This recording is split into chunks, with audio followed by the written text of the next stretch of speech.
Hello दोस्तों, आज की ये video C S M O P के बारे में है। इसकी फर्स्ट पार्ट हम पढ़ चुके हैं और आज का ये जो है ये सेकंड पार्ट है। तो चलिए स्टार्ट करते हैं। आज की इस वीडियो में हम पढ़ेंगे नोटिंग के बारे में। नोटिंग क्या होती है, ठीक है। तो नोटिंग जो है वो रिकॉर्ड की जाती है डेयरिंग ऑफिसर के द्वारा या फिर कोई जो अदर ऑफिसर है उसके लिए जो काम दिया गया है वो नोटिंग के लिए करता है, ठीक है। ब्लैक या ब्लू इंक से नोटिंग कर ली जाती है और पेज के दोनों साइड उसका जो है प्रिंट ले लिया जाता है, लिया जा सकता है, ठीक है। इसके अलावा इसमें क्या होता है, नोटिंग क्या होती है, तो इसमें प्रिसाइज ऑफ प्रीवियस पेपर, जो कि प्रीवियस पेपर हैं उनकी एक प्रिसाइज होती है उसमें, और एनालिसिस ऑफ इश्यू, जो कि इश्यू है जिस इश्यू पर फैसला लिया जाना है उसके बारे में इसमें जो है दिया हुआ होता है नोटिंग में, ठीक है। एक प्रिसाइज बना कर दे दी जाती है कि ये मैटर है इस बारे में और इस पर जो है मतलब क्या क्या पेपर्स इसके साथ में लगे हुए हैं वो ये सब बता दी जाते हैं इसमें, और किस तरीके से फैसला इसमें मतलब लेना है, ये सब सारी बातें नोटिंग्स पर लिखी होती हैं, ठीक है। ये क्यों की जाती है, to seek approval for information. अगर कोई अप्रूवल चाहिए तो ये जो है नोटिंग की जाती है, किसी भी प्रकार की कोई इन्फॉर्मेशन या फिर अप्रूवल वगैरह चाहिए तो उसके लिए नोटिंग इश्यू की जाती है। प्रत्येक डिपार्टमेंट में ये प्रोसेस होता है, ठीक है। एक्चुअल पॉइंट्स इसमें लिखे जाते हैं विदाउट रिपीटेटिंग। ऐसा नहीं है कि इसमें जब हम नोटिंग कर रहे हैं कि बार बार उन्हीं बातों को रिपीट कर रहे हैं, रिपीट नहीं किया जाता, ठीक है। अब प्रीवियस नोट्स जो है तो अगर उसकी कुछ हमें देना है प्रीवियस नोट्स के बारे में तो उसकी एक रनिंग समरी अलाउड होती है, मतलब छोटे से पैरा में उसको बता देते हैं कि प्रीवियस नोट्स में ये दिया गया था, ठीक है। रिपीट पूरा केसेस में नहीं किया जाता, याद रखिएगा, ठीक है। इसके अलावा होता है self content note. Self content note case submitted to secretary और मिनिस्टर। जब मिनिस्टर्स के लिए, सेक्रेटरी के लिए जो है केस सबमिट किया जाता है तो सेल्फ कंटेंट नोट बनाया जाता है, ठीक है। और फिर take opinion of another department से ओपिनियन लेने के लिए जो है सेल्फ कंटेंट नोट यूज किया जाता है। और इसको बनाने के लिए जो है जो अप्रूवल ली जाएगी वो जो जे एस मतलब जॉइंट सेक्रेटरी लेवल से नीचे का अधिकारी नहीं हो, तो इसके लिए अप्रूवल के लिए not below the J S, joint secretary से जॉइंट सेक्रेटरी या उसके ऊपर का अधिकारी इसके लिए अप्रूवल देता है, ठीक है। तो ये सेल्फ कंटेंट नोट होता है। ओरल ऑर्डर क्या होता है, तो ओरल ऑर्डर मतलब जैसे कोई मिनिस्टर्स जो है डायरेक्ट किसी गवर्नमेंट सर्वेंट को ऑर्डर दे देता है कि ये काम करना है या कोई और काम करना है, तो उसके लिए मिनिस्टर्स से ऑर्डर मिल जाते हैं। तो उसमें क्या होता है, गवर्नमेंट सर्वेंट क्या करेगा, अगर मान लीजिए कोई ऑर्डर ऐसा मिला जो कि अकॉर्डिंग रूल है तो वो मतलब जो काम मिला है तो वो काम कर देगा और नोटिस कर देगा सेक्रेटरीज के लिए, ठीक है, जो भी सेक्रेटरी है। अगर मान लीजिए नॉट अकॉर्डिंग टू रूल, अगर रूल्स के अकॉर्डिंग वो नहीं है तो फिर उसे जो भी डिपार्टमेंट का सेक्रेटरी है उसे क्लियर ऑर्डर चाहिए कि वो उसे क्या करना है, क्योंकि रूल के अकॉर्डिंग अगर उसने नहीं कहा है करने के लिए, कुछ भी ऐसा वैसा बोल दिया है जो रूल के अकॉर्डिंग नहीं है, तो वो डायरेक्ट नहीं उसे करना चाहिए गवर्नमेंट सर्वेंट के लिए। उसे क्लियर इंस्ट्रक्शन जो है सेक्रेटरी से ले लेना चाहिए, ठीक है। अगर मिनिस्टर मान लीजिए टूर पर है, लीव पर है, कुछ ऐसा बोला है तो पीएस जो उनका पर्सनल सेक्रेटरीज होते हैं वो बाद में जो है मतलब राइटिंग में लिख कर दे देते हैं और बाद में मिनिस्टर से कंफर्म कर लेते हैं, ठीक है। ये हो जाता है ओरल ऑर्डर के बारे में। करेक्शन ऑफ नोट्स की अगर हम बात करें, जो कि मैंने बताया नोटिंग कैसे होती है, इस नोटिंग के ऊपर अगर इसमें कोई करेक्शन वगैरह होना होता है तो हायर देन मतलब जो ऑफिसर जिसने नोट्स लिखा है उसका हायर ऑफिसर से कर सकता है उसमें करेक्शन, बट ये जो है after discussion with the ministry of law, ministry of law से डिस्कशन करने के बाद ही उसमें जो है करेक्शन किया जा सकता है नोटिंग में, ये बात आप ध्यान रखिएगा, ठीक है। इसके अलावा जो नोट्स कौन कौन से टॉपिक पर बनते हैं, एपिमेरल टॉपिक मतलब जो कोई छोटे मोटे टॉपिक होते हैं उन पर नोट्स नहीं बनाए जाते, जो कि 31 दिसंबर को डिस्ट्रॉय कर दिए जाते हैं मैटर, ठीक है। इसके अलावा कॉरस्पॉन्डिंग हैंडलिंग के लिए शॉर्ट नोट्स बना लिए जाते हैं। यहाँ से क्वेश्चन आता है, ये आप सेम टू सेम इसी तरीके से यहाँ पर रट के जाएंगे, क्वेश्चन यहाँ पूछा जाएगा इसी तरीके से, ठीक है। आ जाएगा कि रेपिटेटिव केस के लिए नोट्स बनाया जाता है नहीं, तो उसके लिए स्टैंडर्ड प्रोसेस शीट बना दी जाती है, जैसे कि मैंने आपको पहले भी बताया था स्टैंडर्ड प्रोसेस शीट क्या है। जैसे छुट्टी वगैरह के लिए एक पूरा फॉर्म बना देते हैं एप्लीकेशन ना बनाकर, इसी तरीके से यही होती है स्टैंडर्ड प्रोसेस शीट, ठीक है। उसके अलावा प्रॉब्लम सॉल्विंग कोई केस है तो उसके लिए स्ट्रक्चर एंड डिटेल नोट बनेगा, और पॉलिसी और प्लानिंग बननी है डिपार्टमेंट में तो उसके लिए भी डिटेल नोट बनेगा, ठीक है। बाकी तीनों के लिए नोटिंग नहीं है, ये रिपीटेटिव केस के लिए स्टैंडर्ड प्रोसेस शीट है। कॉरस्पॉन्डिंग हैंडलिंग है तो उसके लिए शॉर्ट नोट बना दिया जाता है, और एफिमेरल टॉपिक्स जो होते हैं उसमें नोटिंग की रिक्वायरमेंट नहीं है, ठीक है। कम्युनिकेशंस की अब हम बात करेंगे यहाँ। कम्युनिकेशन क्या है, इंटरनल डिपार्टमेंट नोट, ठीक है। तो इसमें जो कम्युनिकेशन के जो भी तरीके हैं, कैसे एक डिपार्टमेंट दूसरे डिपार्टमेंट से कम्युनिकेशन करता है उसके बारे में हम यहाँ पर बात कर रहे हैं, ठीक है। कौन कौन से तरीके होते हैं बात करने के एक डिपार्टमेंट से दूसरे डिपार्टमेंट के लिए, तो एक होता है क्या, ये इंटर डिपार्टमेंटल नोट, ठीक है। इंटर डिपार्टमेंट नोट क्या होता है, ये डिपार्टमेंट एंड मिनिस्टर्स की जो मिनिस्ट्री होती है उनके बीच में जो चलता है, और department it's subordinate offices and attached offices between the department and ministries के बीच में। तो वही बताया मैंने, ये जो डिपार्टमेंट हो तो between among department and ministries के बीच में जो चलता है, ठीक है। डिपार्टमेंट जो है कंसल्ट करता है अपनी सबऑर्डिनेट ऑफिस से या फिर मान लीजिए अटैच्ड ऑफिस से, तो इंटर डिपार्टमेंटल नोट का यूज़ किया जाता है, ठीक है। डिपार्टमेंट के मतलब इंटर अंदर उसके। शैडो फाइल्स क्या होती है? शैडो फाइल होती है उसमें जिसमें फोटोकॉपी लगी होती है, सभी कॉरस्पॉन्डेंस जो यूज हुए हैं फाइल में उनकी फोटोकॉपी लगी होती है और नोट पोर्शंस की फोटोकॉपी लगी होती है, और शैडो फाइल साथ में चलाई जाती है, मतलब फाइल की ही एक छाया प्रति हम कह सकते हैं। बट ये जो फैक्चुअल कुछ केस होते हैं जिनमें क्लियर फैसला होता है, उसके लिए इसका यूज नहीं किया जाता, ठीक है। इसका यूज किया जाता है कब? जब कोई एडवाइज या क्लियरिफिकेशन मांगता है कोई अधिकारी, तो शैडो फाइल चलाई जाती है, ठीक है। इसके अलावा लेटर क्या होता है? तो लेटर जो है ये यूज़ किया जाता है सेंट्रल गवर्नमेंट में, स्टेट गवर्नमेंट में, यूपीएससी या constitutional bodies, head of attached office या सबऑर्डिनेट ऑफिस के जो हेड होते हैं वो। इसके अलावा पब्लिक एंटरप्राइजेज, स्टैट्यूटरी अथॉरिटी, इन सबके हेड भी ये सब यूज करते हैं लेटर्स के लिए, ठीक है। ये लेटर को यहाँ पर यूज किया जाता है, ये बात आप यहाँ पर याद रखिएगा, ठीक है। ये डिपार्टमेंट के बिहाफ पर यूज होते हैं लेटर, और जो लेटर होता है उसमें डेजिग्नेशन, गवर्नमेंट सर्वेंट जो भी होता है उसका डेजिग्नेशन लिखा जाता है, और सैल्यूटेशन का लेटर में यूज किया जाता है, ठीक है। और फर्स्ट पर्सन में लेटर लिखा जाता है, याद रखिएगा, ठीक है। लेटर को फर्स्ट पर्सन में लिखा जाता है। डिपार्टमेंट टू डिपार्टमेंट या जो भी सेंट्रल गवर्नमेंट को किसी स्टेट गवर्नमेंट के ऑफिसर से बात करनी है, मतलब डिपार्टमेंट के बिहाफ पर, पर्सनल बिहाफ पर नहीं, डिपार्टमेंट के बिहाफ पर लेटर का यूज़ किया जाता है, जो कि लेटर्स जाते हैं एक डिपार्टमेंट से दूसरे डिपार्टमेंट में, ठीक है। अभी हम इनके बारे में पढ़ रहे हैं, जब स्किल टेस्ट की बात होती है तो हम कैसे लिखे जाते हैं ये भी देखेंगे, ठीक है। ये जो है एक होता है डेमी ऑफिशियल लेटर। ये क्या कहता है? ये एक गवर्नमेंट सर्वेंट जो है दूसरे गवर्नमेंट सर्वेंट के लिए लिख सकता है, कोई पर्सनल अटेंशन उसका लेने के लिए, किसी मैटर पर कोई राय लेने के लिए डेमी ऑफिशियल लेटर लिखा जा सकता है एक डिपार्टमेंट के ऑफिसर के दूसरे डिपार्टमेंट के ऑफिसर के लिए, ठीक है। इसकी फ्रेंडली टोन देती है, क्योंकि जो गवर्नमेंट सर्वेंट होते हैं वो आपस में एक दूसरे से बात करते हैं, पूछते हैं, किसी मैटर पर राय लेते हैं, तो फ्रेंडली इसकी टोन रहती है, ठीक है। सिमिलर रैंक के लिए या फिर एक रैंक बिलो के लिए ये लिखा जा सकता है। और यूज ऑल एक्सेप्ट, मतलब ये जो कॉन्स्टिट्यूशनल बॉडीज़ जो के जो चीफ होते हैं वो इस लेटर का यूज़ नहीं करते, बाकी सभी के द्वारा इसका यूज़ किया जा सकता है। इसके अलावा ऑफिस मेमोरेंडम जो कि ऑफिस में यूज किया जाता है, ठीक है। मिनिस्ट्री डिपार्टमेंट में ये सब यूज होता है, ऑफिस में यूज होता है, ठीक है। और अटैच्ड ऑफिस से सबऑर्डिनेटेड ऑफिस से यूज करने के लिए ओएम का यूज किया जाता है, ठीक है। मान लीजिए जैसे डीओपीटी ने कोई गाइडलाइन निकाली, तो वो डिपार्टमेंट में जब वो सर्कुलेट करता है तो ऑफिस मेमोरेंडम उसका निकलता है, थर्ड पर्सन में निकलता है, कोई सैल्यूटेशन की उसकी आवश्यकता नहीं होती, सिंपल ऑफिस मेमोरेंडम लिखकर इसे निकाल दिया जाता है, ठीक है। ऑर्डर जो होता है, जब कोई केस ऐसा हो, एक्शन कोई फाइनेंशियल से रिलेटेड हो, कोई फाइनेंशियल एक्शन हो या कोई डिसिप्लिनरी केस हो, तो उस केस में ऑर्डर निकाला जाता है, जो किसी स्पेसिफिक पर्सन के नाम पर नहीं, मतलब नॉट एड्रेस टू एनीवन, बल्कि ये कॉपी टू ऑल होता है सबके लिए, ठीक है। इसके अलावा ऑफिस ऑर्डर क्या होता है? ये तो ऑफिसों में जो भी रूटीन के काम होते हैं या फिर इंटरनल एडमिनिस्ट्रेशन के जो भी मैटर्स होते हैं उनमें निकाला जाता है। इसमें कोई सैल्यूटेशन नहीं, ठीक है, कोई सब्सक्रिप्शन वगैरह कुछ इसमें यूज ऐसा नहीं होता, सिंपल ऑफिस ऑर्डर निकलता है, ठीक है। इसमें मैटर लिखा होता है और नीचे कौन सा अधिकारी है जो इसे निकाल रहा है, बस उतना ही लिखा हुआ होता है, ठीक है। नोटिफिकेशन जो है, किसी अपॉइंटमेंट हुआ है या प्रमोशन हुआ है, किसी गेजेटेड ऑफिसर का निकाला जाता है, या पब्लिक अनाउंसमेंट करनी हो तो ये नोटिफिकेशन का यूज़ किया जाता है, ठीक है। मिनट्स क्या है? कोई मीटिंग हुई डिपार्टमेंट्स में, उस मीटिंग में क्या क्या हुआ तो उसका रिकॉर्ड ऑफ डिस्कशन, मतलब उस डिस्कशन को रिकॉर्ड करने के लिए मिनट्स लिखे जाते हैं, ठीक है। एंडोर्समेंट, मान लीजिए ऑफिस में कोई लेटर आ गया जो कि लेटर उसको ओरिजिनल ही वापस करना है, उस पर जो भी कुछ मतलब डिस्कशन करना है, रिप्लाई करना है, और उसके अदर जो कॉपी जो है वो अदर डिपार्टमेंट को भेजनी है, तो उस एंडोर्समेंट को, एक एंडोर्समेंट एक छोटा सा बनता है, ठीक है, और उसको लिखा जाता है।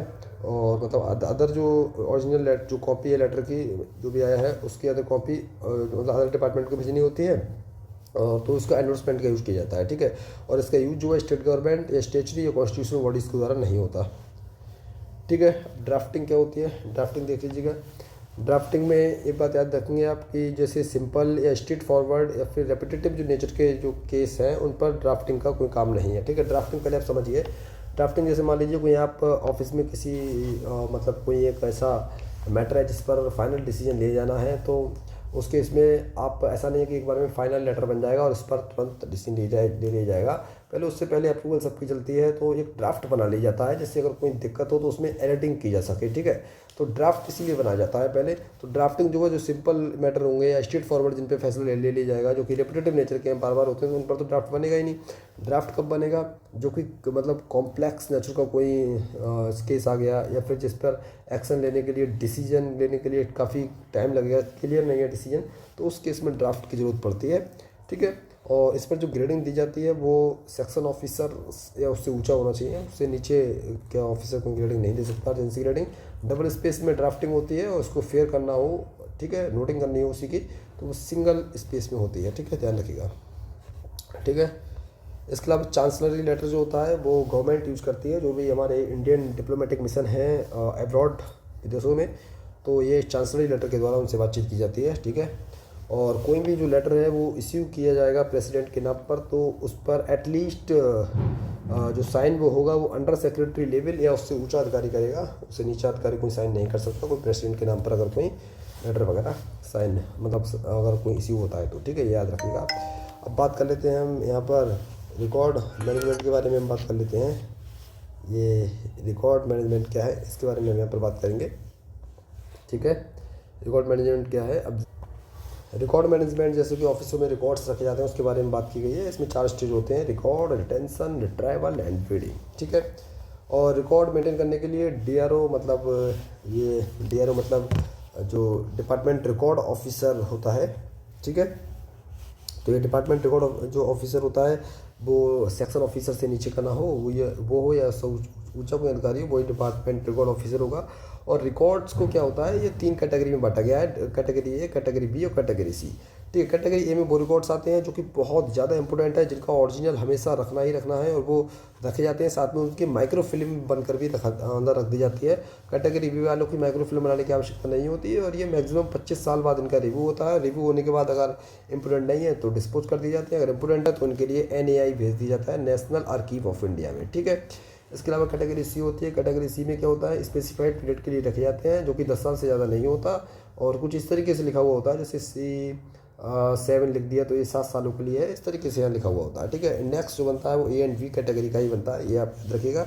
इसके अलावा रिकॉर्ड रिटेंशन शेड्यूल जो है इसका रिव्यू किया जाता है, कम से कम जो है मतलब 5 साल में एक बार तो होना ही चाहिए, ठीक है। तो इसको भी आप थोड़ा सा याद रखेंगे, ठीक है। इसके अलावा हम देखते हैं कि जो मतलब और इसमें इम्पोर्टेंट क्या बन सकता है, हर हाफ ईयर में रिव्यू वगैरह तो ये देख लीजिए 5 साल में एक बार। इसके अलावा बिल्डिंग देख लेते हैं, जो भी मतलब ये जो डॉक्यूमेंट्स हैं इम्पोर्टेंट नहीं रहते हैं तो उनको नष्ट कैसे किया जा सकता है, तो ये आप देख लीजिएगा। रूटीन जो रिकॉर्ड्स फाइल्स होती हैं उनको स्मॉल पीसीस में बीट कर दिया जाता है, जो क्लासिफाइड रिकॉर्ड है, ठीक है। क्लासिफाइड जो रिकॉर्ड है उसको सेटर मशीन जो होती है उसे बीट कर दिया जाता है। उसके अलावा सीक्रेट जो फाइल है उनको पहले इंसिनरेटेड किया जाता है, फिर उसे सेटर कर दिया जाता है, ठीक है, ये आप ध्यान रखिएगा, यहाँ से क्वेश्चन बन जाता है। इसके अलावा ये नेशनल आर्कीव ऑफ इंडिया, इसकी फुल फॉर्म आप याद रखेंगे। यहाँ से अगर कोई फाइल मंगाई है किसी डिपार्टमेंट ने, मतलब ऐसा कभी कभी हो जाता है कि पुरानी फाइलें मंगानी पड़ जाती हैं, तो नेशनल आर्कीव ऑफ इंडिया से कोई फाइल मंगाई है तो मुझे 1 साल में विदिन 1 ईयर उसको लौटा देना चाहिए, ऐसा लिखा हुआ है इसमें CSMOP में। इसके अलावा कोई अन्य सेक्शन से अगर कोई फाइल ली जाती है तो उसे विदिन 6 मंथ लौटाना होता है, ठीक है। अब हम बात कर लेते हैं यहाँ पर मैनेजमेंट के बारे में। मैनेजमेंट क्या है, मैनेजमेंट मतलब यहाँ पर हम उस चीज़ के बारे में बात कर रहे हैं कि कौन कौन से नोट्स वगैरह ऐसे बनते हैं, उनमें क्या क्या होता है, कौन बनाता है, उसके बारे में बात करेंगे और उसे आप थोड़ा सा यहाँ पर समझने की कोशिश करिएगा, ठीक है। जैसे नोट फॉर सक्सेसर, ये डिपार्टमेंट में बनाया जाता है। नोट फॉर सक्सेसर ये कंसर्न ऑफिसर जो भी है वो बना लेता है। इसका क्या तात्पर्य है कि नोट फॉर सक्सेसर मतलब जो भी उसके बाद, जैसे कोई कंसर्न ऑफिसर है उसके बाद जो ऑफिसर आएगा उस जगह पर, तो उसके लिए जो थोड़ी हेल्प रहेगी न्यू एम्प्लॉय के लिए कि क्या क्या उस वो वर्क देखता था, क्या क्या वर्क शीट पर होता है, तो ये नोट फॉर सक्सेसर बन जाता है। इसके अलावा एक होता है स्टैंडर्ड प्रोसेस शीट, जो कि मैंने ऊपर ही बात करी थी। ये स्केलेटन टेम्पलेट होता है, मतलब एक तरीके से स्केल कर दिया गया है, लाइन बाई लाइन एप्लीकेशन ना होकर, ठीक है। इसे ब्रांच ऑफिसर के द्वारा बनाया जाता है। इसके अलावा एक होता है स्टैंडिंग फाइल गाइड, और जो स्टैंडिंग फाइल गार्ड होता है ये क्या होती है, ये वो एक ऐसी फाइल है, मतलब एक ऐसा फाइल बनाया गया है जिसमें बैकग्राउंड होता है और पूरी पॉलिसी का, जिसको देखकर बहुत जल्दी मतलब कह सकते हैं केस को डिस्पोजर किया जा सकता है, ठीक है, इसको सबमिट किया जा सकता है। इसमें 3 पार्ट होते हैं, ये रनिंग समरी और कॉपी ऑफ डिसीजन, जो डिसीजन लिया गया है उसकी कॉपी, उसकी रनिंग समरी कैसे लिया गया, मोड फॉर्म ऑफ कम्युनिकेशन, क्या कम्युनिकेशन यूज़ की गई, तो ये सब यूज की जाती है। इसको एक फ़ाइल बना ली जाती है, स्टैंडिंग फाइल गार्ड उसे बोलते हैं। एक होता है स्टैंडिंग नोट, जिसमें ब्रीफ ऑफ पार्लियामेंट की जो स्टडी हुई है, पार्लियामेंट क्वेश्चंस होते हैं उनका ब्रीफ रख लिया जाता है। इंडक्शन मटेरियल वगैरह जो है उसको भी इसमें रख लिया जाता है, मतलब इसमें स्टैंडिंग जो नोट है उसमें करते हैं। और इसमें क्या होता है, मतलब रेफरेंस रहता है, जो भी इंपॉर्टेंट प्रीवियस फाइल्स हैं या फिर कंसर्निंग सब्जेक्ट उनका रेफरेंस इसमें रहता है, ठीक है। इसके अलावा प्रेसिडेंट बुक बहुत इंपॉर्टेंट है, ठीक है। प्रेसिडेंट बुक क्या होता है ये आप समझिएगा, ये जो है मतलब जो डिसीजन जो है, जैसे कभी कभी डिपार्टमेंट्स में क्या होता है कि कुछ केसेस ऐसे आ जाते हैं कि जो रूल्स क्लियरली नहीं उसमें कुछ कहता है कि क्या करना है, तो कुछ सौ मोटो पर कुछ डिसीजन लिए जाते हैं, स्व विवेक पर।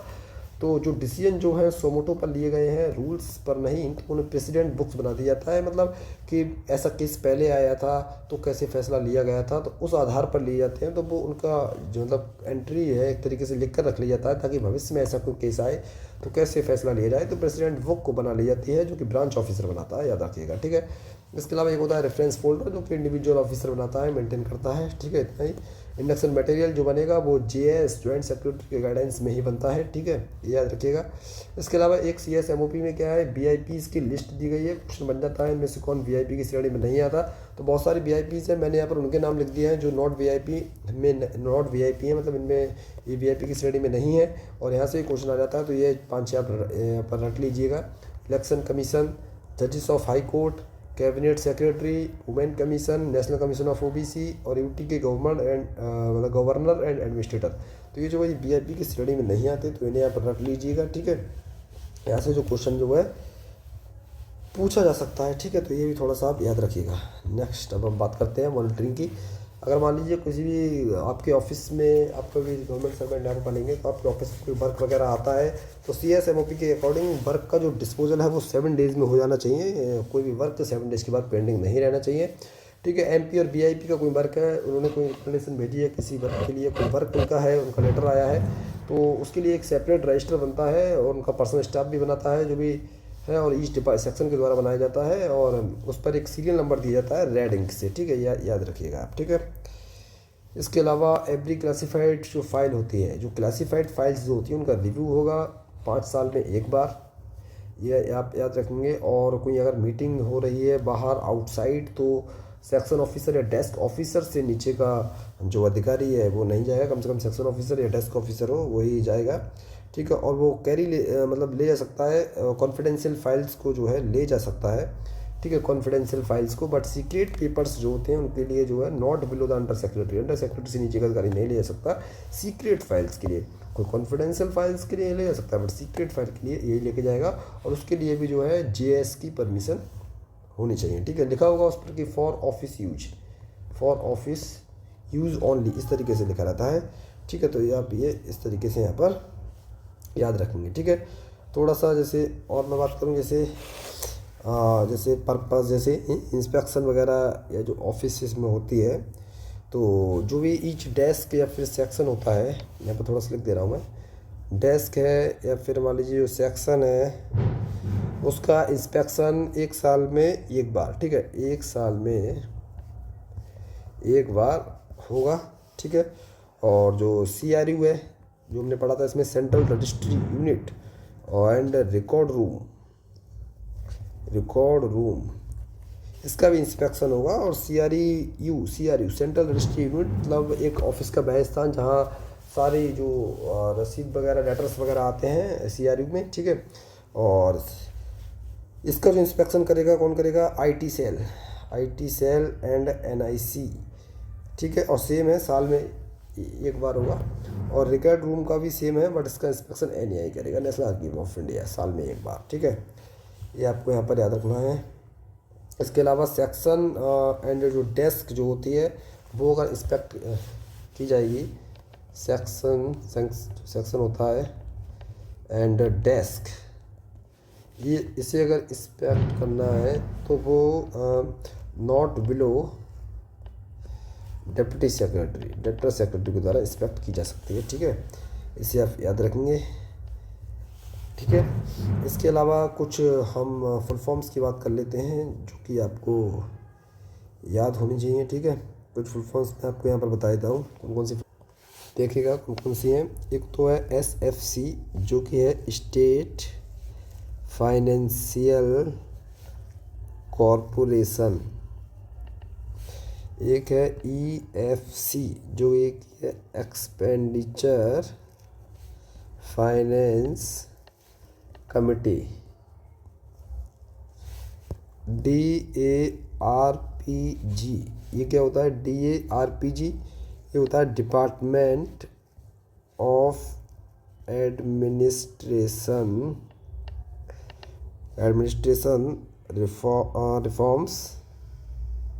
Reforms and public grievances. ठीक है, CRU की फुल फॉर्म आपको पता ही होगी। CRU की, इसको थोड़ा सा साफ करके लिख दे रहा हूँ अगर आपको समझ में नहीं आ रहा हो तो। ये है DARPG। CRU मतलब सेंट्रल रजिस्ट्री यूनिट, इसको आप याद रखेंगे। ठीक है, इसके अलावा और एक चीज़ इसमें यह है कि किससे बात करनी है तो किसके थ्रू होगी। कोई भी बात करता है गवर्नमेंट सर्वेंट तो किससे बात करने के लिए किसके थ्रू बात होती है, आप याद रखिएगा। जैसे मान लीजिए अगर फ़ॉरेन में कोई मैटर है, फ़ॉरेन से अगर बात करनी है बाहर विदेश से, तो मिनिस्ट्री ऑफ, ठीक है, इसमें याद रखेंगे ministry of external affair MEA के थ्रू होगी। ठीक है, अगर बात अटॉर्नी जनरल, ठीक है, अटॉर्नी जनरल से कोई मैटर डिस्कस करना है तो मिनिस्ट्री ऑफ लॉ जस्टिस के थ्रू बात होगी। मिनिस्ट्री ऑफ लॉ जस्टिस के थ्रू कोई बात होगी। इसके अलावा कैग से कोई मैटर के बारे में डिस्कस करेगा डिपार्टमेंट तो किसके थ्रू बात करेगा? ये करेगा मिनिस्ट्री ऑफ फाइनेंस के थ्रू। ठीक है, अगर मान लीजिए UT के एडमिनिस्ट्रेटर से बात होनी है किसी मैटर पर तो उसका जो चीफ सेक्रेटरी है UT का, चीफ सेक्रेटरी, ठीक है, उसके थ्रू होगा। ठीक है, और ठीक है, या फिर डिपार्टमेंट जो है मतलब डिपार्टमेंट के केस में डिपार्टमेंट को भी डायरेक्ट भेज सकता है। ठीक है, डिपार्टमेंट को भी डायरेक्ट भेज सकता है, डायरेक्ट कोई दिक्कत नहीं है। अगर कोई स्टेट गवर्नमेंट से बात करनी है तो चीफ सेक्रेटरी या फिर डिप्टी सेक्रेटरी के थ्रू मैटर डिस्कस करना होगा, मतलब किसी स्टेट के में बात करनी है। और इसके अलावा जैसे बात अगर लोकसभा से कोई मैटर है ऐसा डिस्कस है करना, या फिर राज्यसभा के लिए कोई लेटर लिखना है तो इसमें क्या आपको याद रखना है कि मतलब सेक्रेटरी के लिए लिखा जाएगा जो भी लोकसभा का है। ऐसा नहीं है कि आप चेयर मतलब जैसे स्पीकर, तो क्वेश्चन बनता है स्पीकर के लिए, तो आप याद रखिएगा स्पीकर के लिए नहीं लिखा जाएगा लेटर, कोई भी सेक्रेटरी के लिए लिखा जाएगा, स्पीकर के लिए नहीं। ठीक है, ये आप याद रखिएगा। और ना ही चेयरमैन के लिए, इस तरीके से कोई भी हो, चेयरमैन या स्पीकर जो भी है उसमें लिए नहीं लिखा जाएगा। ठीक है, ये आप याद रखेंगे। अगर मान लीजिए कोई MP या कोई VIP है, इसके सवालों का जवाब जो है डिपार्टमेंट में कौन देगा तो वो आप याद रखिएगा रिप्लाई जो है सेक्रेटरी या फिर नहीं है तो जॉइंट सेक्रेटरी, और कम से कम US मतलब अंडर सेक्रेटरी लेवल का हो, इससे नीचे का ऑफिसर नहीं देगा, अंडर सेक्रेटरी लेवल तक का ऑफिसर इसका रिप्लाई दे सकता है MP VIP इसका। ठीक है, ये आप याद रखिएगा यहाँ पर। ठीक है, और कुछ आपको अगर लगे कुछ समझ में नहीं आ रहा है तो आप कमेंट बॉक्स में कमेंट करके बता सकते हैं। ठीक है, ये आपका CSMOP हो गया। इसके बाद हम जो है एक FRSR बहुत इम्पोर्टेंट है, वो हम बात कर लेते हैं। ठीक है, FRSR में सबसे ज़्यादा इम्पोर्टेंट है ये। ठीक है, जैसे जैसे मुझे टाइम मिलता जा रहा है मैं वीडियो अपलोड करता जा रहा हूँ। FRSR के बारे में बात कर लेते हैं, और एक TA रूल्स है उसके बारे में, और एक RTI, ये बहुत मस्ट रह गए हैं अभी, इनके बारे में हम बात करेंगे। ठीक है, RTI का तो एक ही वीडियो बनेगा, TA का भी कोशिश मैं करूँगा एक ही वीडियो में हो जाए ख़त्म, और FRSR के 2-3 वीडियो बन सकते हैं, काफ़ी बड़ा टॉपिक है। चलिए दोस्तों, मिलते हैं नेक्स्ट वीडियो।